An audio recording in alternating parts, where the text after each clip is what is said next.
Tharad Bharatmala highway પર આજે એક અકસ્માત થયો હતો, જેમાં બોરીઓ ભરીને જઈ રહેલું એક પિકઅપ ડાલુ ટાયર ફાટવાને કારણે પલટી ગયું હતું.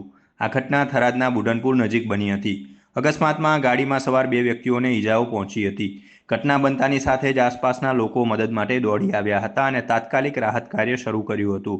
ઈજાગ્રસ્તોને 108 એમ્બ્યુલન્સ મારફતે થરાદની સરકારી હોસ્પિટલમાં સારવાર અર્થે ખસેડવામાં આવ્યા હતા. પ્રાથમિક અહેવાલો અનુસાર બંને ઈજાગ્રસ્તોની હાલત સ્થિર છે. અકસ્માત સ્થળે હાજર એક સંબંધીએ જણાવ્યું હતું કે આ ગાડી તેમના સંબંધીની છે અને તે ચિતલવાનાથી રાજસ્થાન થરાદ માર્કેટ તરફ જઈ રહી હતી. ગાડીમાં બોરીઓ ભરેલી હતી અને ટાયર ફાટવાને કારણે આ અકસ્માત થયો હતો. તેમણે પુષ્ટિ કરી કે બે લોકોને ઈજા થઈ છે અને તેમને થરાदनी सरकारी हॉस्पिटल में दाखिल कराया है। जो है ये हमारे रिलेटिव की है और ये गाड़ी चितलवाना से होकर थराद जा रही थी और ये मंडी में जा रही थी और यहाँ पर इसमें जो है वो बोरियाँ भरी हुई थी और टायर फटने से इसकी जो है पलटी खा गई है गाड़ी की, उस कारण ये हादसा जो है वो हुआ। और लगा कितने लोगों को? लगा 2 जने को है और थोड़ा गंभीर है मामला।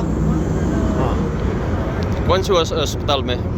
ये अस्पताल गवर्नमेंट हॉस्पिटल थराद में एम्बुलेंस जो है वो यहाँ से लेकर गई है मरीजों को।